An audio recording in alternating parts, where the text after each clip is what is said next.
Bab 891, Transformasi. Waktu berlalu. Setelah beberapa tahun, sebagian besar tunggul Sang telah lenyap.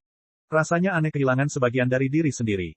Bahkan tidak sakit. Secara teknis, Sang tidak pernah mengalami cedera saat melakukan ini karena dia selalu dalam kondisi puncaknya. Namun, mengalami hal seperti ini menimbulkan perasaan mendekati malapetaka pada seseorang. Manusia normal dapat melihat ini seperti lengan mereka yang perlahan mengalami nekrosis. Setiap detiknya, kematian akan semakin dekat dengan inti seseorang. Namun Sang hanya melanjutkan dan terus memperhatikan prosesnya. Karena sudah lama dia menonton Abomination sebelumnya, dia sudah menjalin banyak koneksi. Bahkan nama konsepnya saja sudah membantu. Transformasi. Itu adalah satu hal yang berubah menjadi hal lain. Dengan domain entropi normal Sang, dia mengubah elemental mana menjadi mana netral, tapi dia juga harus menggunakan tubuhnya sebagai bahan bakar. Sementara itu, Abomination bisa mengubah segala jenis mana menjadi tidak ada tanpa harus membayar harganya. Sepertinya mereka menggunakan mana di sekitar mereka sebagai bahan bakar untuk menghancurkan mana di sekitar mereka. Namun, hal seperti ini mustahil. Sang tahu bahwa kemampuannya lebih unggul daripada kemampuan Lucius meskipun keduanya berada pada level yang sama. Lucius belum memiliki akses ke domain entropi sampai alam penyihir leluhur puncak. Ketika Lucius telah memahami konsep transformasi, dia memperoleh domain yang akan mengubah semua jenis mana menjadi mana netral tanpa membayar harga. Apa yang akan didapat Sang? Dia sudah mempunyai tebakan yang bagus. Tahun-tahun berlalu. Saat ini, Sang telah memahami konsep transformasi selama 50 tahun, dan kesulitannya sudah hampir mencapai sikunya. Tapi Sang terus melanjutkan. 50 tahun lagi berlalu. Saat ini, seluruh siku Sang sudah hilang, dan lengan atasnya hanya tersisa sekitar 75%. Di sisi lain, Sang sudah memahami sebagian besar konsepnya. Untuk pertama kalinya, konsep tersebut tampak dapat dimengerti dan jelas. Terlebih lagi, menonton Abomination selama beberapa abad sebelumnya tidak sia-sia karena Sang menyadari bahwa banyak tebakannya terbukti benar. Kemajuannya lebih cepat dari yang diperkirakan, dan itu berkat pengamatannya selama berabad-abad terhadap kekejian. Dan kemudian, 30 tahun kemudian, dia akhirnya melakukannya. Asap hitam berhenti keluar dari bahu Sang, dan energi kehidupan di dalam kristal berhenti dikonsumsi. Sang menarik napas dalam-dalam. Gambaran Lucius memperkirakan bahwa Sang akan membutuhkan waktu sekitar 200 tahun untuk memahami konsep tersebut. Namun Sang sebenarnya hanya membutuhkan 130 tahun. Bukan karena Lucius meremehkan bakat Sang tetapi karena Sang telah menghabiskan beberapa abad menonton Abominations. Tanpa itu, Sang mungkin harus mengorbankan sebagian tubuhnya selama 70 tahun tersisa. Beruntungnya, dia hanya perlu mengorbankan lengan kirinya. Saat ini, seluruh lengan kiri Sang telah hilang, sama seperti matanya. Ini merupakan pembayaran yang brutal. Sang berdiri untuk pertama kalinya setelah sekian lama dan langsung menyadari bahwa keseimbangannya hilang. Melihat ruang kosong di mana lengan kirinya seharusnya terasa tidak nyata. Sang merasa lengannya masih di sana, dan dia ingin lengannya menyentuh kepalanya. Tapi tidak ada yang terjadi, dan tidak ada yang bergerak. Perasaan yang aneh dan asing. Kemudian, Sang melihat subsisnya yang tergeletak di tanah. Sang menghendaki lengan kirinya untuk mengambilnya, tapi tidak terjadi apa-apa. Sang selalu bertarung dengan adum di tangan kanannya dan subsis di tangan kirinya. Dia tidak bisa mengayunkan keduanya. Semua teknik baru yang dia ciptakan mengandalkan dua pedang. Sekarang, Sang hanya punya satu. Gaya bertarungnya telah lumpuh. Bagaimana perasaanmu? Gambar Lucius bertanya. Ada sedikit rasa empati dan rasa kasihan dalam suaranya. Sang tidak memandangnya. Tidak masalah, kata Sang datar. Saya telah memilih jalan saya, dan semua pengorbanan ini mendorong saya lebih dekat pada pemenuhannya. Menggunakan dua pedang adalah solusi sementara. Sejak saya membuat keempat jalan saya sudah bertujuan untuk menggabungkan semuanya suatu hari nanti. Pertama, ada 4 senjata. Kalau begitu, ada 2. Dan sekarang, akan ada 1. Saya mungkin tidak bisa menyadari potensi penuh dari gaya bertarung saya, tapi pilihan lainnya adalah kematian. Saya membuat pilihan yang benar. Dan aku akan melakukannya lagi. Gambaran Lucius menjadi semakin kabur. Kuharap kamu bisa mewujudkan impianmu, kata Lucius sambil menghilang. Kesunyian, mimpiku, kata Sang dengan suara yang menunjukkan perasaan jijik. Dia benci kata mimpi. Mimpi menyiratkan sesuatu yang hebat, membahagiakan, dan memuaskan. Sang tidak yakin apakah tujuannya sesuai dengan salah satu dari 3 kata ini. Tapi itu tidak masalah. Ini adalah jalan yang telah dia putuskan untuk dilalui, dan dia tidak akan berhenti sampai akhir. Jalannya adalah untuk keberadaannya, dan keberadaannya adalah untuk jalannya. Tidak ada hal lain yang penting. Sebuah portal terbuka di samping Sang, tapi dia tidak melewatinya. Ada hal lain yang ingin dia lakukan terlebih dahulu. Sang menarik napas dalam-dalam dan fokus pada konsep transformasi tingkat 5. Siapa? Saat berikutnya, sesuatu tampak pecah ketika badai mana yang apokaliptik melanda Sang. Pada saat yang sama, portal ditutup. Lebih dari 6 juta kilometer di sebelah utara atrium, badai mana yang sangat besar muncul. Pusaran air selebar ribuan kilometer terbentuk di atas titik acak di Samudra Abadi. Jutaan binatang mati karena kekuatan alam, berubah menjadi mayat, yang kemudian berubah menjadi mana yang mengalir ke tanah. Dan segalanya tampak tidak tenang sama sekali setelah itu. Badai menjadi lebih besar dan lebih hebat, dan setelah beberapa detik, area sekitar 100.000 kilometer berubah menjadi dunia kehancuran. Semua mana di sekitarnya ditarik ke dalam tanah, dan bahkan para Beast Lord pun melarikan diri dengan panik. Tak satu pun dari Beast Lord yang pernah melihat badai kehancuran sebesar ini. Akhirnya, sekitar 30 detik kemudian, keadaan menjadi tenang. Air menjadi tenang, dan angin pun berhenti. Beberapa kilometer di bawah dasar laut, pikiran Sang kembali ke dunia nyata. Dia telah menghabiskan momentumnya, tetapi dibandingkan sebelumnya, dia melakukannya dengan sengaja. Bab 892, 4000 tahun. Logika Sang sederhana saja. Lucius memiliki 6 Spirit Sense. Raja Kematian yang disucikan memiliki 6 rasa roh. Dewa mungkin juga memiliki 6 indera roh. Jadi, satu-satunya cara pasti untuk melewati semuanya adalah dengan mencapai 7 sense roh. Umur Sang hanya tersisa sekitar 850 tahun, namun risiko inilah yang menyebabkan orang lain tidak mengambil pilihan ini. 3 orang lainnya telah mengalami transformasi serupa, dan jika Sang ingin mencoba mendorong jalannya hingga ekstrim, dia perlu melakukan lebih dari siapapun. Terutama karena dia sekarang kehilangan lengannya. Setelah semuanya berhenti, Sang memperhatikan sekelilingnya. Segalanya terasa berbeda. Sang tidak hanya bisa merasakan mana api, es, cahaya, kegelapan, dan kematian dengan lebih jelas dari sebelumnya, tapi dia juga bisa merasakan jenis mana lainnya dengan jelas. Dia bisa merasakan bumi, angin, air, petir, logam, ruang, waktu, gravitasi, dan bahkan sedikit mana kehidupan. Sang tahu apa yang terjadi. Sebelumnya, Sang memiliki 100% afinitas terhadap api, es, cahaya, dan kegelapan, sekitar 80% untuk kematian, dan sekitar 10% untuk yang lainnya. Sekarang, Sang memiliki sekitar 150% afinitas terhadap api, es, cahaya, dan kegelapan, sekitar 130% untuk kematian, dan sekitar 60% untuk yang lainnya. Sang tidak mendapatkan semua afinitas, tapi dia sekarang cukup tanggap terhadap setiap jenis mana. Selain itu, pikiran Sang telah sedikit menguat. Itu tidak sepenuhnya mencapai level Tuan Penyihir awal, tapi setidaknya 2 kali lebih kuat dari pikiran penyihir leluhur puncak. Benar saja, perbedaan antara seorang penyihir yang memiliki 5 sense roh dan seorang yang memiliki 6 sense roh sangatlah besar, pikir Sang. Lucius dan Raja Kematian yang disucikan kemungkinan besar mengalami transformasi yang sama. Seberapa kuatkah seseorang seperti Raja Kematian yang disucikan setelah melalui transformasi seperti itu? Sang mengira bahwa dia lebih kuat daripada Raja Kematian yang disucikan sebelum mengalami transformasi ini, tetapi dia sekarang menyadari bahwa dia terlalu percaya diri. Berapa banyak mantra kuat yang diciptakan oleh Raja Kematian yang disucikan? Berapa banyak konsep yang dia pahami? Jumlahnya mungkin sangat mengejutkan.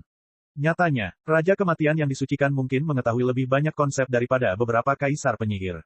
Sekali lagi, Sang menyadari bahwa dia telah membuat pilihan yang tepat. Untuk saat ini, pilihan ini telah menempatkannya pada risiko besar karena usianya hanya tersisa 850 tahun, namun jika ia berhasil melewatinya, pilihan ini akan membuahkan hasil selamanya. Sang telah memasuki tempat ini sekitar 250 tahun yang lalu, dan dalam 250 tahun ini, dia telah berubah total. Dia tidak hanya memperoleh afinitas yang lebih menakutkan, tetapi dia juga memahami konsep transformasi. Kekuatan konsep transformasi bahkan lebih kuat dari yang diperkirakan Sang. Siapa? Sang mengaktifkan domain entropinya, dan semua mana di sekitarnya lenyap. Ya, itu tidak berubah menjadi mana netral. Itu lenyap. Dan yang terpenting, Sang tidak perlu mengorbankan energi kehidupan. Sayangnya, domain entropi Sang tidak dapat menjangkau seluruh spirit sense-nya. Sang hanya bisa mengubah mana sebanyak itu menjadi bahan bakar untuk menghancurkan mana lainnya sekaligus. Jika dia ingin menggunakannya pada efisiensi puncak, itu hanya akan meregang sekitar 10 meter. Ya, 10 meter, bukan 10 kilometer. Itu sangat kecil, tapi kekuatannya sangat tinggi. Sang memperkirakan bahwa dia bisa berdiri diam, dan setiap mantra yang rata-rata ditembakkan oleh Raja Penyihir awal padanya akan berubah menjadi ketiadaan sebelum menyentuhnya. Selain itu, Sang juga dapat mengontrol domain entropi miliknya untuk hanya menghancurkan mana dengan kemauannya. Ini berarti Sang dapat menggunakan Void Break miliknya tanpa bahaya apapun karena dia hanya akan menyerap mana tanpa kemauan. Terakhir, Sang juga bisa membuat domain entropi miliknya mengubah elemental mana menjadi mana netral. Dia tidak perlu menghancurkan mana. Dia bisa melakukannya jika dia mau, tapi dia tidak perlu melakukannya. Namun, itu hanya satu bagian dari kekuatan konsep transformasi. Api, es, cahaya, dan kegelapan seperti 4 titik. Konsep suhu adalah garis yang berubah dari api ke es. Konsep twilight adalah garis yang beralih dari terang ke kegelapan. Konsep penambahan adalah garis yang beralih dari api ke cahaya. Konsep pengurangan adalah garis yang berubah dari es ke kegelapan. Semua hal ini menciptakan persegi. Dan konsep transformasi. Itu melayang di atas segalanya di tengah, dan terhubung ke 4 afinitas. Kotak 2 dimensi telah berubah menjadi piramida 3 dimensi. Sebelumnya, satu titik hanya terhubung dengan dua titik lainnya, namun tidak dengan ketiga titik tersebut. Api tidak bisa langsung menuju kegelapan, dan cahaya tidak bisa menuju es, misalnya. Tapi transformasi bisa mencapai segalanya, dan segalanya bisa mencapai transformasi. Sang sekarang dapat mengubah salah satu dari 4 jenis mana dan mana netral miliknya menjadi salah satu dari 4 jenis mana atau mana netral lainnya. Kecuali Deat Mana, Sang pada dasarnya dapat menggunakan dan mengubah 5 jenis mana menjadi apapun yang dia butuhkan.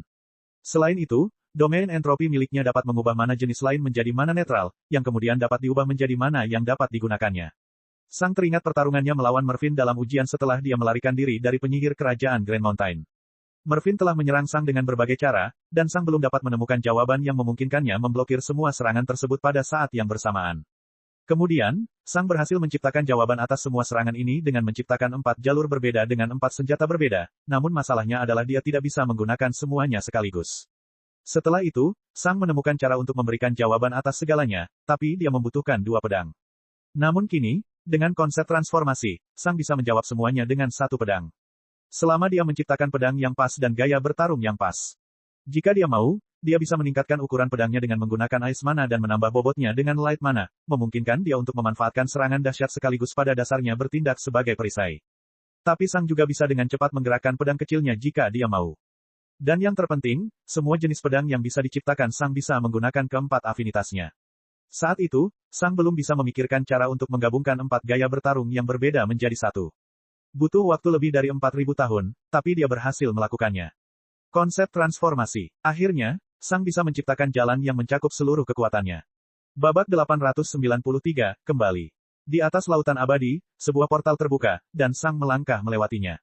Sang telah mengalami transformasi, tetapi dia tampak sama seperti ketika dia masuk, kecuali fakta bahwa lengan kiri jubahnya kosong. Sang tahu di mana dia berada secara kasar. Dia menduga bahwa dia mungkin berada beberapa juta kilometer di sebelah utara atrium, yang berada di luar spirit sense manusia apapun.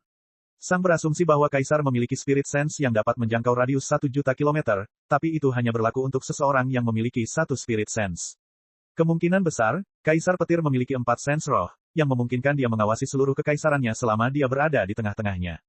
Bahkan jika ada Kaisar yang berada di ujung paling utara benua, mereka tetap tidak dapat melihat Sang. Tujuan Sang selanjutnya sudah jelas. Dia perlu menciptakan jalur pedang ketujuhnya, yang juga harus menjadi jalur pedang terakhirnya. Dan kemudian, Sang akan mendorong jalan baru ini ke tingkat yang sangat tinggi sehingga akan mendukung terobosannya. Sayangnya, Sang tidak bisa tinggal di tempat terpencil karena dia juga harus memastikan Lightning Manor selamat. Jadi, Sang terbang ke arah selatan. Saat api dan es komet menyelimuti Sang, dia menyadari sesuatu. Tubuhnya tidak panas atau dingin seperti sebelumnya, meski tidak menjadi lebih kuat. Namun misteri kecil ini dengan cepat terpecahkan. Sang menyadari bahwa afinitasnya yang meningkat juga membuat tubuhnya lebih tahan terhadap hal tersebut.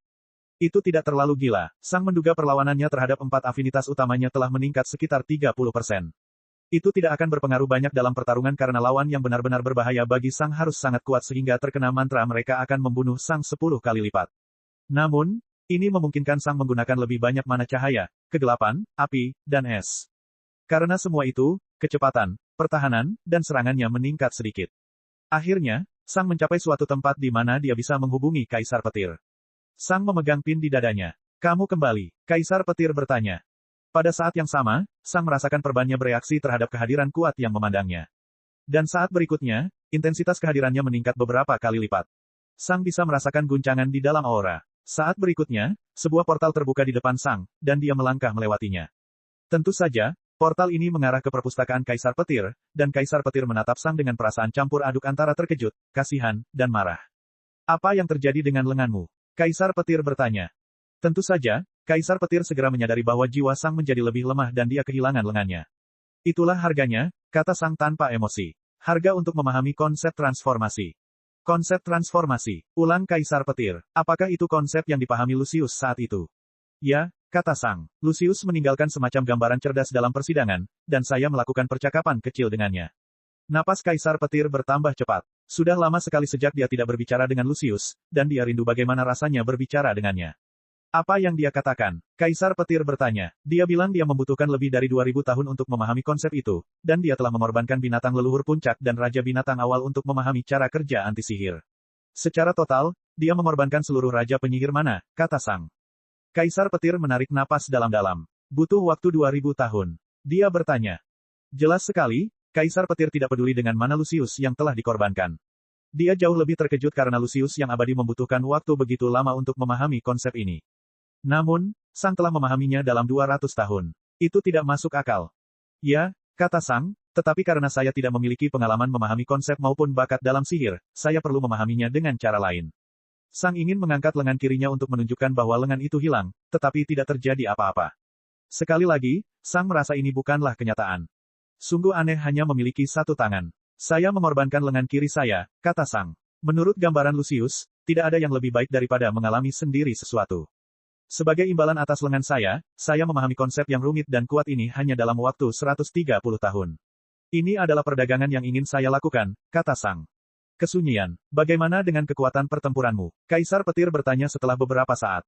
Saya tidak tahu, kata Sang. Saya kehilangan akses ke salah satu senjata saya, tetapi saya tidak yakin apakah kekuatan pertempuran saya lebih tinggi atau lebih rendah dari sebelumnya. Kaisar Petir menjadi terkejut lagi. Lebih tinggi. Sang mengangguk. Saya memanfaatkan momentum konsep level 5. Kesunyian. Rasanya seperti sebuah palu berat menghantam pikiran Kaisar Petir. Menghabiskan momentumnya. Dalam sekejap, beberapa hal terlintas di benak Kaisar Petir. Sang tidak akan hidup lama lagi. Dia telah mengalami 2 transformasi. Sang hampir mati, tapi dia bisa mencapai tingkat kekuatan yang belum pernah terjadi sebelumnya. Lucius baru mencapai 6 kali lipat Spirit Sense ketika dia mencapai alam Raja Penyihir. Karena konsep transformasi dan waktu yang sangat lama untuk dilatih di alam Raja Penyihir, Lucius berhasil memahami konsep tingkat 6 ketika dia baru berusia sekitar 17.000 tahun. Melihat bahwa ia memiliki sisa waktu 8.000 tahun, Lucius memutuskan untuk memanfaatkan momentum tersebut, dan transformasi berikut memungkinkannya untuk memahami konsep level 5 yang cukup untuk mencapai alam Raja Penyihir. Sayangnya, karena bahaya luar biasa yang dialami semua penyihir saat itu, Lucius tidak punya waktu untuk menghabiskan umur panjangnya di alam Raja Penyihir dan harus segera menerobos ke alam Kaisar Penyihir. Lucius hanya melalui satu transformasi. Kaisar Petir tidak yakin dengan Raja Kematian yang disucikan. Dari apa yang dia dengar, Raja Kematian yang disucikan telah mendapatkan 6 indera rohnya di alam Raja Penyihir, satu alam lebih awal dari Lucius. Secara teoritis, Raja Kematian yang disucikan bisa saja mengalami transformasi lain ketika ia menjadi alam Raja Penyihir, namun Kaisar Petir tidak yakin. Segala sesuatu tentang terobosan Raja Kematian yang disucikan telah dirahasiakan, dan hanya Kali dan Adam yang tahu apa yang terjadi. Sayangnya, mereka tidak pernah memberitahu siapapun.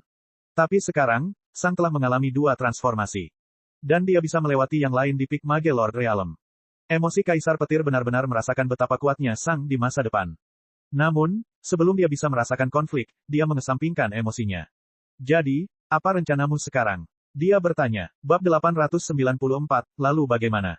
Saya ingin membuat jalur pedang baru dengan konsep transformasi sebagai dasarnya, kata Sang. Jika semuanya berjalan baik, lenganku yang hilang mungkin tidak menjadi masalah. Kaisar Petir mengangguk. Apakah kamu membutuhkan sesuatu? Dia bertanya. Aku membutuhkan mantra yang membuatnya seolah-olah aku masih memiliki lenganku, kata Sang. Kaisar Petir mengangguk. Dia tidak perlu bertanya mengapa Sang menginginkan hal itu. Sudah aneh kalau Sang kehilangan matanya, tapi jika dia sekarang juga kehilangan lengannya, musuh akan menanyakan lebih banyak pertanyaan, dan mungkin, mereka bahkan bisa menghubungkan Sang dengan Lucius. Pada saat itu, mereka bahkan mungkin menebak bahwa Sang adalah kartu Truth Lightning Manor yang sebenarnya. Ada yang lain. Dia bertanya. Dalam waktu sekitar 1 abad, aku membutuhkan lawan yang kuat. Cara terbaik untuk berlatih adalah dengan bertarung. Karena kehadiran dewa, aku memiliki cukup banyak lawan hingga alam Raja Penyihir awal, tapi aku membutuhkan Raja Penyihir Menengah dan Raja Binatang Puncak sebagai lawan. Karena pat baruku saat ini masih dalam tahap awal, lawan-lawan ini masih terlalu kuat bagiku, tapi dalam 1 abad, aku membutuhkan banyak dari mereka. Selain itu, lawan-lawanku akan menyadari bahwa aku tidak akan menggunakan tangan kiriku dalam perkelahian, yang akan menimbulkan pertanyaan. Tentu saja, aku tidak bisa membiarkan rahasia lenganku yang hilang bocor seperti ini. Itulah segalanya, kata Sang. Kaisar Petir mengerutkan alisnya saat dia mencoba memikirkan cara untuk menangani semua ini. Biasanya, dia hanya akan menyuruh Wester untuk menanganinya, tapi Kaisar Petir juga tidak mau memberitahu Wester tentang lengan Sang yang hilang. Aku akan berusaha semaksimal mungkin, kata Kaisar Petir. Bagaimana dengan kontraknya? Sang bertanya. Yang perang. Ya, ini sangat kuat, kata Kaisar Petir. Saya baru setengah jalan, tapi beberapa orang lain mungkin sudah mendahului saya. Untuk saat ini, semuanya masih baik-baik saja, tapi dalam 1000 tahun atau lebih, perang mungkin akan menjadi lebih hebat.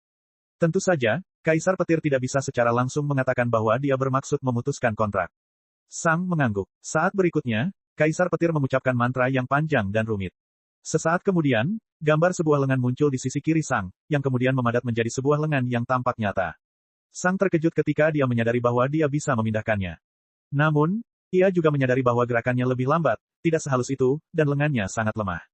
Ini lengan palsu, kata Kaisar Petir. Saya menggunakan konsep perubahan untuk menciptakan sesuatu yang terlihat dan berfungsi seperti lengan, tetapi kekuatannya lemah, dan saya tidak dapat menghubungkannya secara akurat dengan jiwa Anda.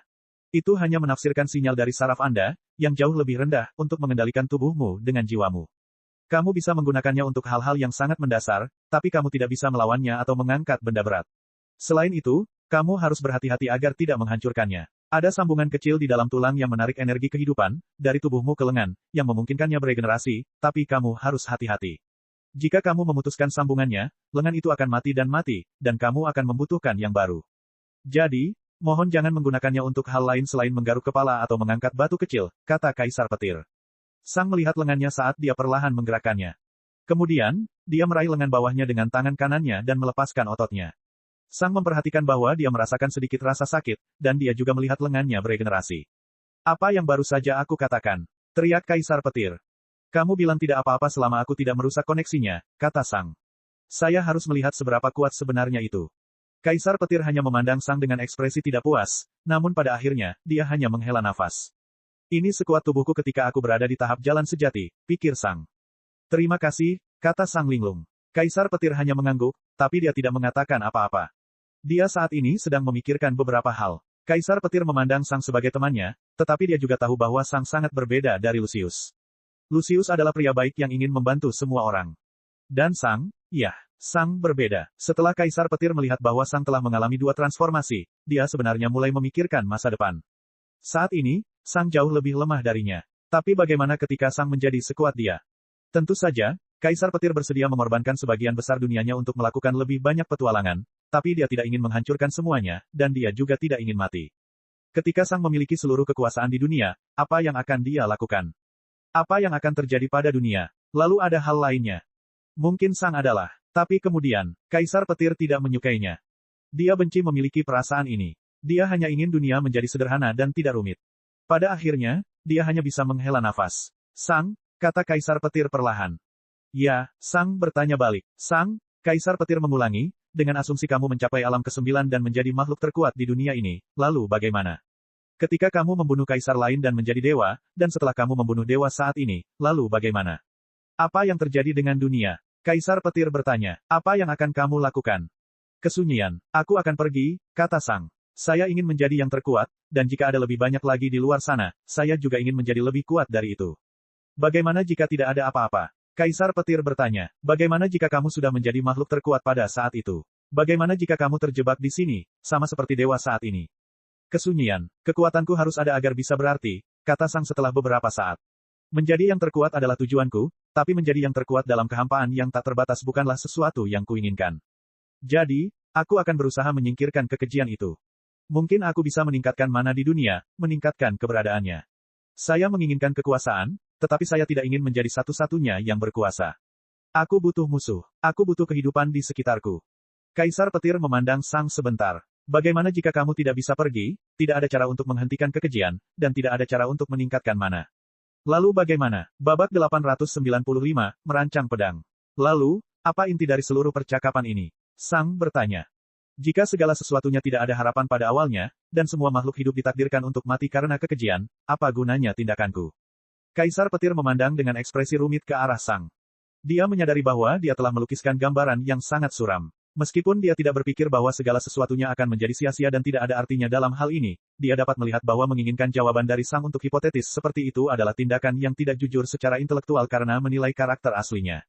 Pada akhirnya, Kaisar Petir merasa lega dengan jawaban Sang. Sang adalah orang yang sangat gelap dengan keinginan yang sangat gelap, tapi dia masih jauh lebih baik daripada Raja Kematian yang disucikan. Terlebih lagi, bahkan jika Sang, itu tidak masalah. Mungkin, dia bahkan bukan yang pertama. Kaisar Petir merasakan konflik emosinya semakin meningkat, tetapi dia mengesampingkan segalanya lagi. Tolong, hubungi Sarah mengenai perang ini. Aku akan menangani semua lawan yang kamu perlukan. Hal terbaik yang bisa kamu lakukan adalah memberi kami cukup waktu untuk bertahan ke fase perang berikutnya, kata Kaisar Petir dalam sebuah upaya, untuk mengakhiri pembicaraan. Sang hanya mengangguk tanpa berkata-kata. Saat berikutnya, sebuah portal terbuka di depan Sang yang menuju ke penghalang isolasi di utara atrium, dan Sang berjalan melewatinya. Ketika Sang tiba, dia melihat lengan kiri palsunya lagi sejenak sebelum menghubungi Ratu Cahaya Bintang. Anda kembali, Tuan Muda Sang, katanya dengan nada sopan. Ya, jawab Sang. Apakah ada yang perlu aku lakukan? Tidak tepat pada detik ini, Tuan Muda Sang, tapi harap bersiap untuk bergabung dalam beberapa pertempuran dalam beberapa jam ke depan. Jika semuanya berjalan dengan baik, Tuan Muda Sang dapat kembali berlatih dengan damai, kata Ratu Cahaya Bintang. Oke, kata Sang sebelum memutuskan sambungan. Beberapa jam kemudian, sebuah portal terbuka di depan Sang, dan dia menerobosnya langsung ke dalam penghalang. Penghuninya mempersiapkan diri untuk bertempur, tapi mereka terbunuh bahkan sebelum mereka bisa melihat lawannya. Ini hanyalah penyihir leluhur puncak dengan rasa roh ganda. Portal lain terbuka segera setelah Sang membunuh lawannya, dan dia langsung memasuki penghalang berikutnya. Di kejauhan, para raja penyihir mendengus kesal saat mereka memerintahkan semua penyihir leluhur puncak untuk mundur dari garis depan untuk saat ini. Hanya dalam waktu 1 jam, Sang telah memukul mundur semua penyihir leluhur puncak, yang secara efektif melumpuhkan 50% penyihir leluhur dari kerajaan musuh. Terima kasih atas kerja kerasmu, Tuan Muda Sang. Sekarang kamu dapat kembali berlatih, Ratu Cahaya Bintang mengirimkan pesan kepada Sang. Bisakah aku mendapatkan portal kembali ke penghalang isolasiku? Sang bertanya. Tuan Muda Sang, bisakah saya mendapatkan portal kembali? Tolong, kata Ratu Cahaya Bintang sambil tertawa kecil. Tolong, cobalah berbicara dengan cara yang sesuai dengan statusmu, Tuan Muda Sang. Buatlah portal, kata Sang datar, atau aku tidak akan muncul selama 500 tahun. Kesunyian. 10 detik hening. Tentu saja, Tuan Muda Sang, kata Ratu Cahaya Bintang, namun nada sopannya sedikit bernada tegang. Sang tiba di depan penghalang isolasinya dan masuk. Dia tiba di tengah-tengah ruang isolasi bagian dalam tetapi tidak menutup pintu. Kemudian, Sang mundur ke dunia batinnya, mengeluarkan adum dan subsisnya, dan fokus untuk menciptakan jalan yang benar-benar baru. Adum merupakan kombinasi dari negara pedang kolosal milik Sang dan negara pedang miliknya, sehingga memberikan penampilan yang unik. Subsis merupakan pengurangan dari negara pedang panjang dan negara pedang besar. Alih-alih menggabungkannya, Sang malah membuat pedang yang lebih kecil. Sekarang, Sang harus menggabungkan adum dan subsisnya. Tapi apa yang akan terjadi? Yang lebih penting lagi, Sang membutuhkan sesuatu yang dapat digunakan dengan keempat afinitasnya. Pertama, Sang memutuskan untuk mengumpulkan semua teknik yang dia ciptakan untuk semua pedangnya. Pedang ketujuh teoretisnya seharusnya mampu melepaskan semua teknik ini tanpa masalah. Dengan konsep transformasi, Sang dapat dengan mudah mengubah mana menjadi apapun yang dia butuhkan. Selain itu, dengan Void Break, Sang dapat mengisi pedangnya dengan mana dalam jumlah yang luar biasa. Sang bisa saja mengisi pedangnya dengan mana kegelapan dan kemudian mengubah semua mana kegelapan menjadi mana api dengan panas yang ekstrim. Dan kemudian, Sang membutuhkan pedangnya untuk mengambil bentuk yang paling pas. Namun, tidak peduli seberapa banyak Sang berpikir, dia tidak dapat menemukan bentuk yang sempurna. Sepertinya dia kembali ke pertarungannya melawan Mervin, di mana dia tidak bisa menemukan cara untuk memblokir semuanya pada saat yang sama karena dia tidak bisa bergerak ke dua tempat sekaligus. Saat itulah Sang menyadari bahwa dia masih berpikir dengan cara lamanya. Saya harus berpikir sebaliknya. Bukan afinitas yang harus beradaptasi dengan pedang, tetapi pedang yang harus beradaptasi dengan afinitas. Sang meraih subsisnya. Siapa? Tiba-tiba, lengan kanan Sang bergetar karena sangat sulit baginya untuk menjaga subsisnya tetap stabil hanya dengan satu tangan. Subsisnya tidak terlihat berbeda dari sebelumnya, tapi saat ini, subsisnya diisi dengan mana cahaya dengan massa yang sangat ekstrim. Subsis yang sangat cepat dan gesit telah menjelma menjadi senjata yang sangat berat. Namun bentuknya tidak berubah. Masalah terbesarnya adalah ukuran dan berat pedang. Sang membutuhkan pedangnya yang cukup lebar untuk melindungi seluruh tubuhnya, tetapi dia juga membutuhkannya yang sangat ringan dan tajam untuk ditusukkan dengan cepat. Masalah berat badan bisa diatasi dengan light mana. Bagaimana dengan lebarnya? Dan kemudian, Sang menyadari hal lain. Lebar sebenarnya tidak menjadi masalah sama sekali karena tujuan awal lebar sudah tidak relevan lagi. Cek. Rakan-rakan kultivator sekalian, sebelum retret, sila terus berkultivasi untuk jurus subscribe, like, share dan komentar agar sekte novel Sadim terus berkembang pesat.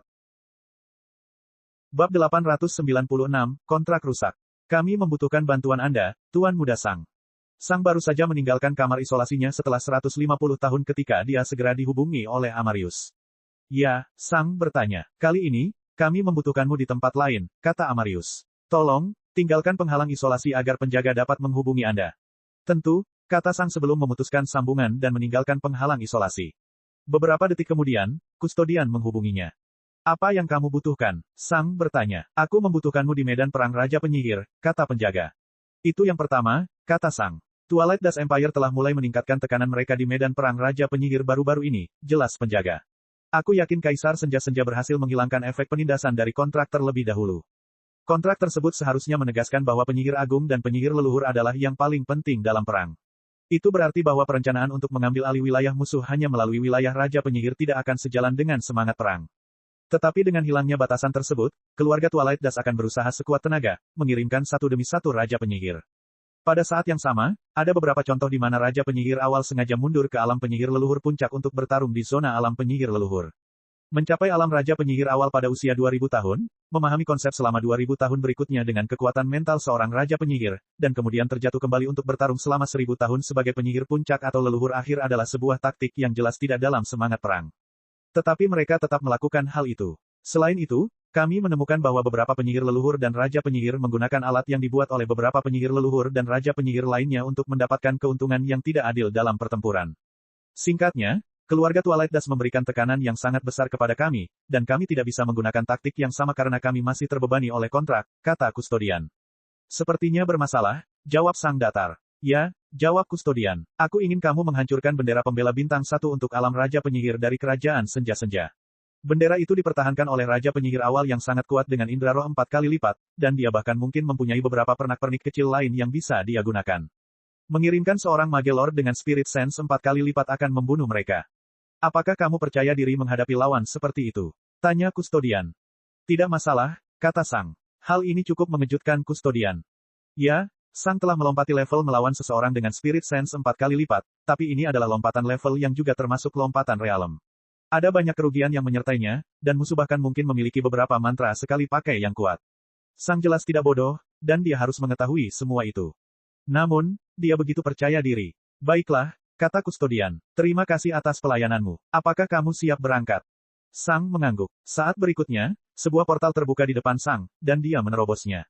Dalam sekejap, Sang menembak ke dalam penghalang musuh, dan seluruh dunia tampak membeku. Para Raja Penyihir terkejut. Apakah ancaman itu baru saja menyebabkan kematiannya? Apa dia tidak tahu betapa brutalnya mereka mempertahankan bendera itu? Dan kemudian, Raja Penyihir musuh menjadi bersemangat. Dia akhirnya mati. Dia tidak mungkin bisa bertahan. Menang melawan pembela bendera ini tidak memerlukan kekuatan pertempuran melainkan sumber daya. Di dalam penghalang, Sang berhenti sejenak. Wilayah yang bisa diserang dan dipertahankan oleh Raja Penyihir jauh lebih besar daripada wilayah penyihir leluhur. Seorang penyihir leluhur hanya bisa mengklaim dan mempertahankan wilayah dengan diameter 10.000 km. Sebaliknya, Tuan Penyihir dapat mengklaim dan mempertahankan wilayah dengan diameter 100.000 km. Ini berarti penghalang ini memiliki radius 50.000 km, dan Spirit Sense dari Tuan Penyihir dengan 4 Spirit Sense adalah 40.000 km. Ini berarti Tuan Penyihir bisa melihat hampir seluruh penghalang. Dan Sang, dengan jarak 3.000 km-nya, tidak banyak. Hal seperti ini tidak menjadi masalah dalam pertarungan Sang sebelumnya karena lawan di alam ketujuh selalu muncul tepat di depan Sang. Tapi yang ini, tidak, Sang harus mendekat. Terlebih lagi, Sang sebenarnya berada dalam bahaya yang lebih besar dari yang diperkirakan. Kita harus ingat bahwa jika pertarungan berlanjut selama lebih dari seminggu, kedua kombatan akan mati. Jadi, jika Raja Penyihir awal ingin melarikan diri dari Sang selama seminggu penuh, keduanya akan mati. Hal ini jelas tidak mungkin terjadi saat Sang melawan penyihir leluhur karena dia selalu bisa melihat mereka, tapi penguasa penyihir akan bisa melihatnya jauh lebih awal daripada Sang bisa melihat mereka. Kemudian, mereka bisa bergerak ke arah yang tidak dilewati Sang sambil menjaga jarak. Perban Sang memberitahunya ketika seseorang melihatnya, tapi itu tidak memberitahunya dari mana mereka memandangnya. Jika lawan Sang benar-benar memutuskan untuk melakukan taktik ini, kemungkinan besar Sang akan mati. Namun kemungkinan hal itu terjadi sangat kecil. Lagi pula, musuh tidak siap menghadapi Sang, memiliki 4 Spirit Sense, tidak mendapat perintah apapun dari atasan mereka, dan tidak mau mengorbankan nyawa mereka. Hal ini tidak akan terjadi kali ini, namun penting bagi Sang untuk mengingat hal ini untuk pertarungan di masa depan. Setelah memasuki penghalang, Sang melesat ke tengah. Dengan sangat cepat, perbannya memberitahu dia bahwa seseorang sedang melihatnya, tetapi Sang tidak dapat melihat orang tersebut. Sang terus terbang ke depan, tapi tidak ada yang menyerangnya. Setelah beberapa detik, Sang akhirnya berhasil melihat musuhnya, namun Sang tidak bertingkah seolah dia sudah melihat mereka. Hanya ketika dia berada 2.500 km jauhnya dia bertindak seolah-olah dia melihat mereka. Itu adalah wanita berambut hitam dengan seringai di wajahnya. Kamu seharusnya tidak datang ke sini, katanya dengan suara arogan. Kemudian, dia memanggil 20 bola kecil dan memecahkannya. WHOOOOM. Saat berikutnya, 20 mantra kuat yang berbeda di alam Raja Penyihir awal ditembakkan ke arah Sang. Lawan Sang tidak perlu menggunakan mantra apapun. Ratusan Raja Penyihir telah melakukan hal itu untuknya. Dia hanya perlu melepaskannya. Kekuatan pertempuran tidak menjadi masalah ketika seseorang menembakkan mantra ke arah orang lain. Babak 897, Domain Kekejian. Sang terus maju tanpa henti. Sepertinya semua mantra ini tidak ada. Dia bahkan tidak menghindar ke samping saat semua mantra mencapainya. WHOOOM. Tapi kemudian, lingkungan sekitar Sang menjadi hitam. Segala sesuatu di sekitar Sang lenyap. Mana api, mana es, mana luar angkasa, mana waktu, mana kematian, mana kehidupan, dan bahkan mana netral lenyap sama sekali. Sang benar-benar menghancurkan sebagian dunia secara permanen saat ini. Domain entropi, atau, lebih tepatnya, domain entropi sejati. Dengan konsep transformasi, Sang akhirnya mendapatkan domain yang sama dengan yang digunakan oleh kekejian, sesuatu yang bahkan Lucius pun tidak berhasil mencapainya. Dan jika ada satu hal yang terkenal dari kekejian, itu adalah kekuatannya. Jika kekejian leluhur bertarung, ia bahkan dapat melawan para raja penyihir, dan jika meledak, ia bahkan dapat melukai raja penyihir. Bisakah Tuan Penyihir di depan Sang ini membunuh kekejian leluhur puncak? Teriakan, teriakan, teriakan, semua mantra yang diluncurkan di Sang lenyap. Tentu saja tidak, Tuan Penyihir ini tidak mungkin membunuh kekejian leluhur puncak. Mata Sang Penyihir membelalak kaget dan tidak percaya. Apa, kemana perginya semua mantranya? Dia baru saja meluncurkan lebih dari 20 mantra alam Raja Penyihir awal.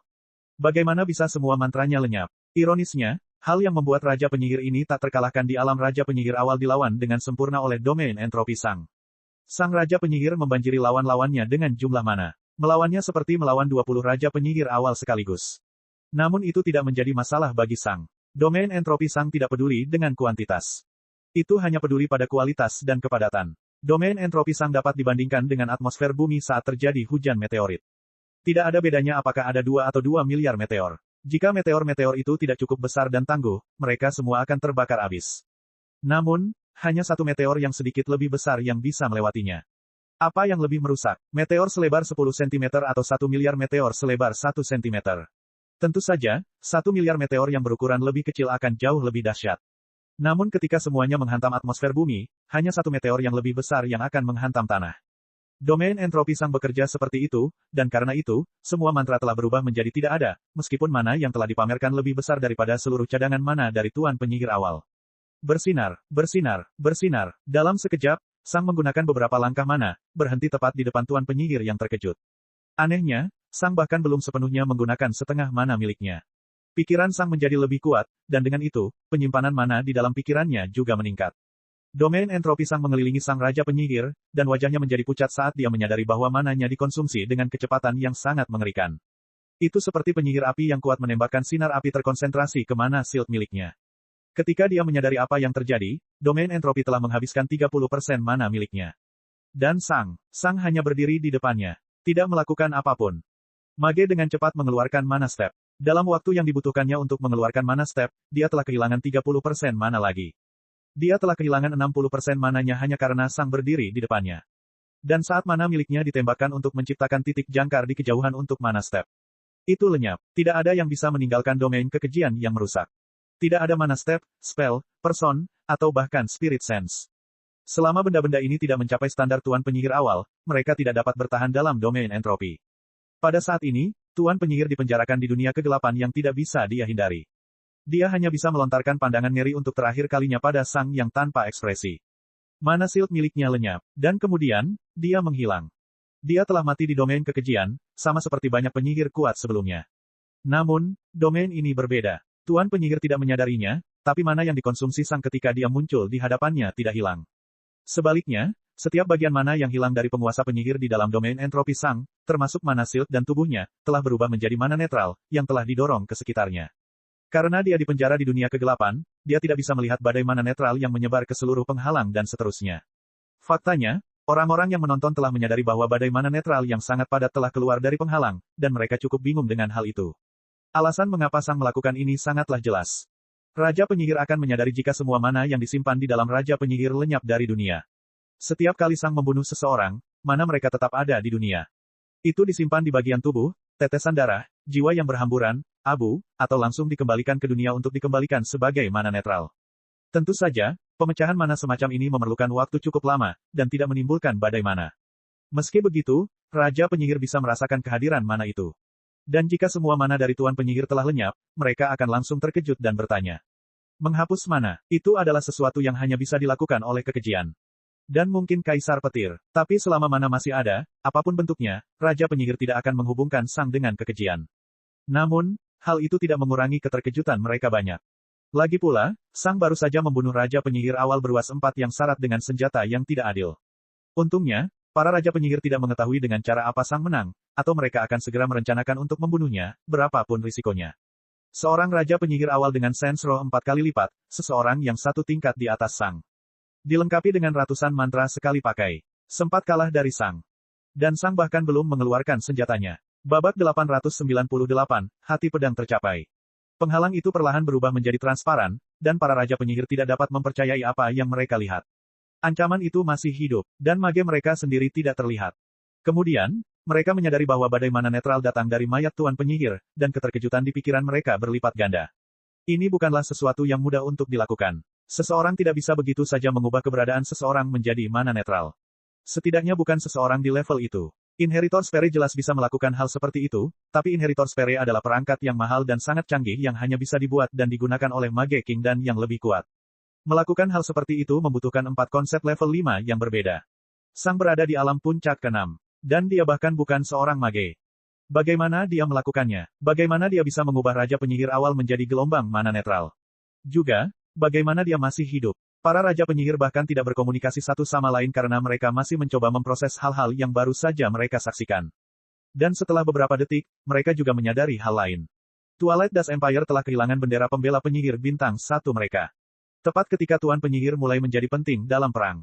Sementara itu, Sang baru saja berbalik dan terbang kembali ke Lightning Manor. Jika Sang memutuskan untuk memasang bendera serangan, keluarga senja-senja akan mengirimkan seekor domba kurban untuk membuang waktu sampai bendera itu membunuh mereka berdua. Sang tahu bahwa ini akan menjadi satu-satunya saat dia bertarung melawan Raja Penyihir sebelum mencapai alam ke-7 sendiri. Kerugian memiliki spirit sense yang relatif kecil terlalu besar. Kerja bagus, penjaga itu menyampaikan kepada Sang. Sang menyadari sedikit fluktuasi dan keraguan setelah penjaga mengatakan pekerjaan bagus. Penjaga itu mungkin ingin memanggilnya Sang, tapi kemudian teringat permintaan Sang dan ingin memanggilnya Tuan Muda Sang, tapi kemudian menyadari bahwa memanggilnya dengan cara yang memalukan seperti itu tidaklah pantas untuk saat ini. Jadi, Kustodian hanya diam saja setelah melakukan pekerjaan bagus. Raja Penyihir merasa sangat berkonflik dengan Sang karena dia menimbulkan kekaguman dan rasa jijik yang ekstrim. Dia sangat kuat dan bertanggung jawab menjaga istana penghakiman dari perang. Tapi dia juga apatis, keras kepala, tidak sopan, dan punya tuntutan yang keterlaluan. Sepertinya Sang adalah balita yang maha kuasa. Mereka membencinya. Tapi mereka sangat terkesan padanya. Butuh yang lain, Sang bertanya. Apakah kamu yakin bisa mengalahkan lebih banyak Raja Penyihir awal? Tanya Kustodian. Tidak, kata Sang. Jika salah satu dari mereka memutuskan untuk bersembunyi dan lari, kemungkinan besar saya akan mati. Saya mengerti, kata Kustodian. Kalau kamu tidak percaya diri, mengirimmu terlalu beresiko. Aku akan menyuruh Sarah untuk menghubungimu. Tentu, kata Sang. Beberapa detik kemudian, medali transmisi Sang memberitahunya bahwa Ratu Cahaya Bintang ingin menghubunginya. Ya, Sang bertanya dengan sikap netral. Tuan Muda Sang, saya telah mendengar dari penjaga bahwa Anda bersedia mendukung medan perang Tenggara. Ratu Cahaya Bintang bertanya dengan suara yang terlalu sopan.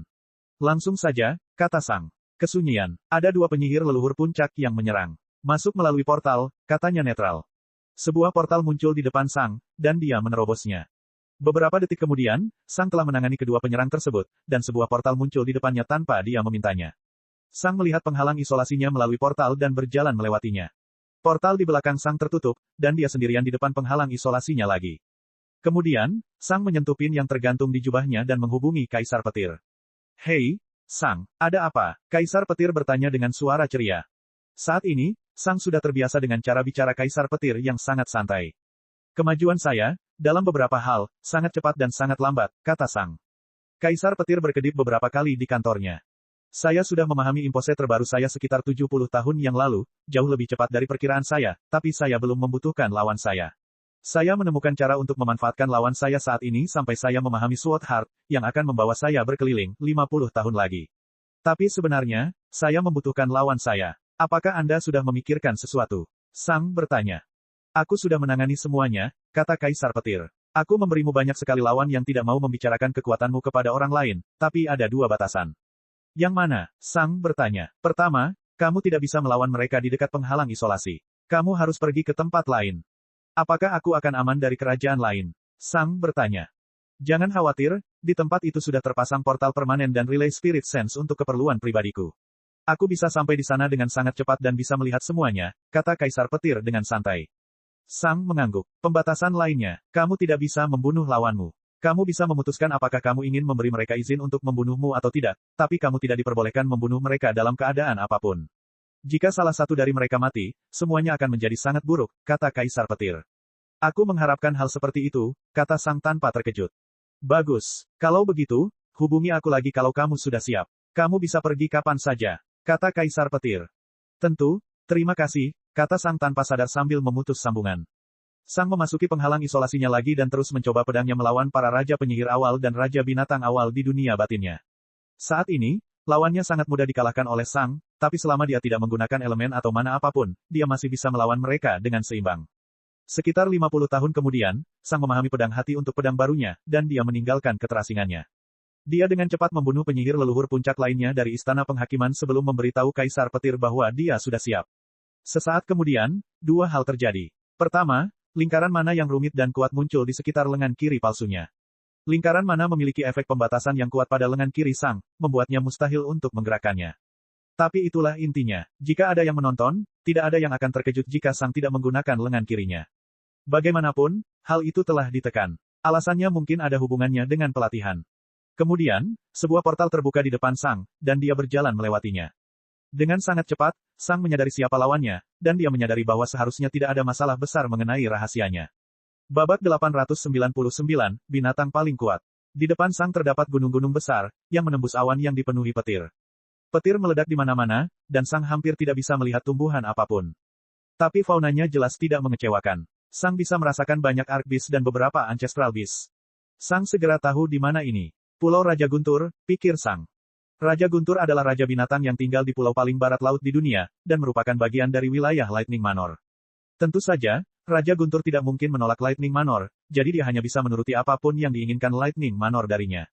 Untungnya, Lightning Manor tidak terlalu eksploitatif, dan mereka sebenarnya memiliki hubungan yang cukup baik dengan Pulau Raja Guntur. Banyak Spark dan Boltling yang diizinkan melakukan perjalanan ke tempat ini dan melawan para monster, tapi ada peraturan yang melarang monster yang sangat kuat untuk membunuh mereka namun juga menghentikan manusia untuk mengeksploitasi monster tersebut.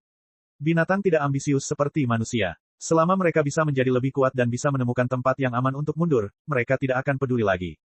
Karena Beast Lord sama pintarnya dengan manusia, mereka juga tahu bahwa manusia jauh lebih unggul dan melebihi mereka. Hal ini sebenarnya membuat mereka berterima kasih kepada Lightning Manor karena menghentikan manusia untuk sepenuhnya membasmi pulau tersebut. Jadi, para Beast Lord cukup setia kepada Lightning Manor, dan mereka tidak tertarik dengan tawaran atau suap apapun dari kerajaan lain. Mereka punya makanan, tempat sendiri, dan bisa bertarung dengan damai. Bahkan jika setiap Beast Lord melihat kekuatan Sang, mereka tidak akan memberitahu manusia manapun yang bukan anggota Lightning Manor. Selain itu, ada banyak Pig Beast Lord yang bisa dipilih. Rata-rata Pig Beast Lord sama kuatnya dengan Mid Mage Lord rata-rata, tetapi kita harus ingat bahwa rata-rata Mid Mage Lord memiliki Spirit Sense ganda. Melawan Raja Penyihir yang terlambat demi Sang akan sangat sulit, dan ada kemungkinan besar kematiannya. Melawan Mid Mage Lord masih sulit, tapi kemungkinan besar Sang akan menang.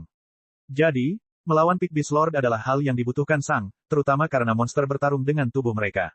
Kaisar Petir tidak memberitahu Sang apa yang harus dia lakukan, tapi Sang bisa menebak apa yang harus dia lakukan. Sang terbang ke arah barat laut, menuju tengah pulau Raja Guntur. Dalam perjalanannya, Sang melihat banyak binatang leluhur dan bahkan beberapa raja binatang, namun tidak satupun dari mereka yang menyerangnya. Sang tidak memakai jimat ajaib milik seseorang yang ada di sini untuk bertarung di hutan belantara, tapi dia memiliki aura medali transmisi pada dirinya. Ini berarti Sang adalah anggota Lightning Manor tetapi tidak ada di sini untuk bertarung, yang berarti dia ada di sini untuk bertemu seseorang. Jika Sang tidak memiliki medali transmisi, semua Beast Lord di sekitarnya akan menyerang secara serempak karena dia akan dianggap sebagai penyerang.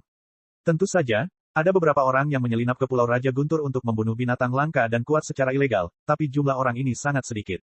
Jika seseorang yang bukan anggota Lightning Manor masuk tanpa memakai jimat khusus, binatang buas itu akan membuat khawatir setiap binatang buas lainnya, dan beberapa raja binatang akan segera datang untuk menghadapinya. Menjadi pemburu liar adalah profesi yang sangat berbahaya di tempat ini. Setelah terbang beberapa saat, Sang merasakan sesuatu yang sangat kuat menatapnya. Tentu saja, ini adalah Raja Guntur, tetapi Sang terlalu jauh untuk melihatnya. Sang terus terbang ke arah barat laut sampai dia menemukan sasarannya. Raja Guntur. Raja Guntur tampak sangat normal. Seekor elang ungu bertengger di puncak gunung tertinggi di pulau itu.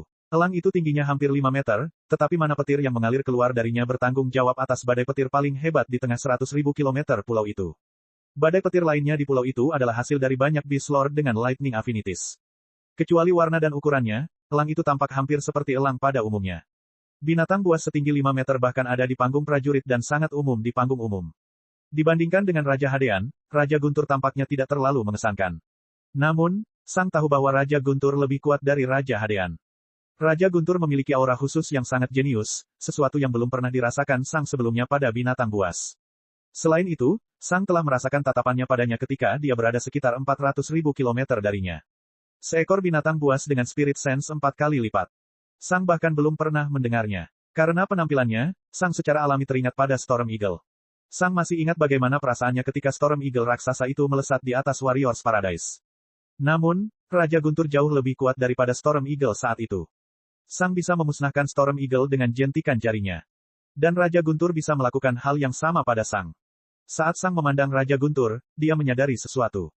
Kemungkinannya cukup tinggi bahwa Sang benar-benar berdiri di hadapan binatang paling kuat di seluruh dunia. Tapi bagaimana binatang ini bisa sekuat ini? Sang bahkan belum pernah mendengar tentang binatang dengan spirit sense ganda. Jadi, bagaimana bisa ada yang beruas 4? Apakah kamu begitu terkejut? Sang tersadar dari lamunannya ketika dia mendengar transmisi Raja Guntur. Raja Guntur perlahan menoleh untuk melihat ke arah Sang yang jauh. Kaisar Petir menyuruhku datang ke sini, jawab Sang. Aku tahu, Raja Guntur menyampaikan. Saat berikutnya, semua mana sejauh ribuan kilometer lenyap, dan pikiran Sang menjadi terkejut. Kemudian, sebuah penghalang besar muncul di kaki gunung, lebarnya lebih dari 100 kilometer. Itu adalah penghalang isolasi, dan alasan mengapa mana menghilang. Batalkan pengecoran. Akhirnya, Sang memahami bagaimana Raja Guntur mencapai rasa roh yang begitu kuat. Elang ini adalah seorang penyihir. Babak 900, pedang terakhir. Itu adalah seorang penyihir, seekor binatang buas. Seorang penyihir, kamu seorang penyihir, Sang bertanya. Bisakah binatang buas tidak menjadi penyihir? Raja Guntur bertanya dengan tenang. Bisakah binatang buas di bawah alam Raja Binatang tidak menjadi penyihir? Sang membalas. Raja Guntur melirik Sang tanpa emosi. Jika Sang tidak datang ke sini atas perintah Kaisar Petir, Raja Guntur akan membunuh Sang demi jawabannya. Jadi, dia melakukan hal terbaik berikutnya. Dia menolak menjawab pertanyaan apapun. Masuklah ke dalam penghalang. Aku akan mengirimkan lawan kepadamu. Kamu tidak diperbolehkan membunuh siapapun, kata Raja Guntur dengan singkat. Sang menyadari bahwa dia telah membuat kesal Raja Guntur, tapi dia juga tidak terlalu peduli. Pertanyaannya sudah terjawab. Secara alami, binatang buas di bawah alam Raja Binatang tidak memiliki kecerdasan manusia. Tentu saja, ada beberapa binatang yang bertindak seperti penyihir, seperti proto-penyihir dan ular, tapi mereka bukanlah penyihir. Proto-mage tidak berpengalaman atau cukup cerdas untuk menciptakan mantra yang sangat canggih, dan ular hanya mengikuti naluri mereka. Tapi Beast Lord sama cerdasnya dengan manusia. Jadi, mengapa Beast Lord tidak bisa mempelajari sihir pada saat itu? Mungkin Raja Guntur pernah bertanya kepada salah satu manusia tentang sihir.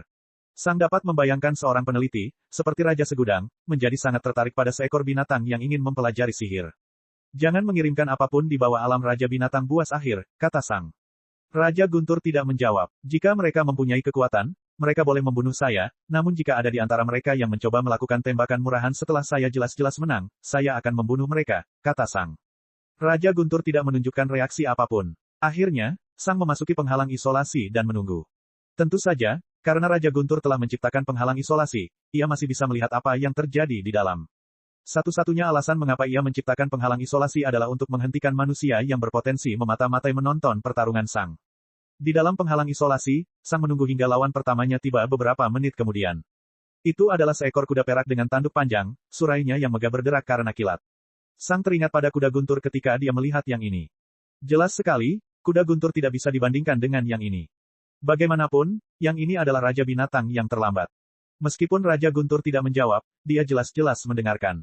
Sesaat kemudian, petir di sekitar surai kuda itu semakin kuat dan berkumpul di tanduknya. Ini adalah caranya dengan sopan memberitahu Sang bahwa pertarungan akan dimulai sekarang. Bang! Tiba-tiba, petir itu meledak ke depan. Pada saat yang sama, mana di sekitarnya menghilang saat Sang menggunakan Void Break. Kegelapan yang bergetar muncul di depan Sang, dan kilat yang ditembakkan kudanya menghilang. Kegelapan lenyap, dan kuda itu melihat kilatnya diserap oleh pedang. Saat ini, Sang memegang pedang panjang dan agak lebar di tangan kanannya. Panjangnya sekitar 150 cm dan sekitar 50% lebih lebar dari pedang panjang aslinya. Faktanya, pedang itu tampak seperti pedang panjang aslinya, hanya sedikit lebih lebar dan panjang. Setelah bertahun-tahun, Sang memutuskan bentuk ini untuk pedang terbaru dan terakhirnya. Ujungnya sangat tajam, memungkinkan Sang menggunakannya secara efektif sebagai senjata penusuk. Selain itu, ia cukup panjang dan lebar sehingga memiliki banyak kekuatan di belakangnya saat diayunkan. Namun, jelas masih ada beberapa masalah terkait pedang baru ini. Itu tidak cukup lebar untuk menghalangi seluruh tubuh Sang dari pandangan, dan tidak cukup kecil untuk bergerak dengan fleksibilitas dan kecepatan maksimum. Jadi, bagaimana Sang mengatasi masalah ini? Dengan melatih sesuatu yang baru. Ketika Sang membuat cetak biru untuk senjata ini, dia pertama kali mengerjakan sesuatu yang sama sekali berbeda. Dia telah berusaha mengendalikan afinitasnya secara bersamaan tetapi secara terpisah. Ini adalah sesuatu yang telah dipelajari oleh banyak penyihir di alam penyihir tinggi atau penyihir agung, tapi sesuatu yang belum pernah disentuh oleh Sang sebelumnya. Tentu saja, Sang mengambilnya dengan cepat dan memasukkannya. Sang telah memutuskan untuk memasukkan penggunaan mana secara permanen ke dalam ilmu pedangnya. Tanpa mana, senjata Sang sebenarnya akan cukup berat. Itu akan sama beratnya dengan adum Sang. Namun, dengan terus-menerus menyimpan sedikit mana kegelapan dengan kekosongan ekstrim yang tidak normal, Sang dapat mengurangi kepadatan dan berat pedang. Sekitar 10% dari Void Break in Darkness mana terus-menerus dimasukkan ke dalam pedang untuk membuatnya secepat mungkin. Jika Sang ingin pedangnya menjadi besar dan kuat, dia akan mengubah setengah dari mana yang disimpan secara alami menjadi mana cahaya dengan massa yang ekstrim. Ini akan menghasilkan 5% dari Void Break disimpan sebagai Light Mana dan 5% disimpan sebagai Darkness Mana. Perbedaan berat dan kepadatan akan dihilangkan, mengembalikannya ke berat aslinya, berat adum. Hanya dengan sedikit pemikiran, Sang dapat mengubah pedang di tangannya menjadi sesuatu yang benar-benar berbeda. Selain itu, Sang telah memutuskan untuk memasukkan versi kecil dari domain entropi miliknya. Mengurangi dan menambah berat sesuatu yang mengkonsumsi mana cahaya atau kegelapan. Itu berarti Sang perlu mengisi ulangnya dari waktu ke waktu. Namun dengan menciptakan dan menggunakan domain entropi terkecil dan terlemah saja, Sang mampu membuat pedangnya menyerap mana netral, yang kemudian diubah menjadi mana kegelapan atau mana cahaya. Selama domain entropi Sang tidak hilang, pedangnya akan diisi dengan mana yang diperlukan untuk menggunakannya, dan karena domain entropi Sang tidak memiliki biaya terkait lagi, maka itu hanya akan dinonaktifkan ketika Sang meninggal. Dan mengenai lebar pedangnya yang tidak mencukupi, itu tidak menjadi masalah lagi. Lawan manapun yang berbahaya bagi Sang memiliki kekuatan yang membuat Sang akan mati berkali-kali lipat saat diserang. Memblokir seluruh tubuhnya dengan pedang tidak masalah. Dia memiliki domain entropi, dan dia bisa menghindar. Dengan mempertimbangkan semua hal ini, orang dapat melihat bahwa pedang terbaru Sang adalah sesuatu yang hanya bisa digunakan olehnya. Dibutuhkan domain entropi sejati dan afinitas terang dan kegelapan agar bisa berfungsi. Di seluruh dunia, hanya Sang yang memiliki semua ini. Hanya Sang yang bisa menggunakannya. Pada titik ini, tidak peduli nama apa yang diberikan Sang pada pedang terbaru ini. Itu unik dan unik. Hal ini tidak bisa dan tidak akan bisa ditiru. Oleh karena itu, penamaan tipe atau jenis pedang adalah hal yang mubazir karena akan identik dengan nama masing-masing pedang. Dan nama individu dari pedang itu juga mubazir bagi Sang. Lagi pula, pedang itu bukanlah dirinya sendiri. Itu hanya Sang. Pedang Sang. Cek cek cek cek cek cek cek cek. Rakan-rakan kultivator sekalian, sebelum retret, sila terus berkultivasi untuk jurus subscribe, like, share dan komentar agar sekte novel Sadim terus berkembang pesat.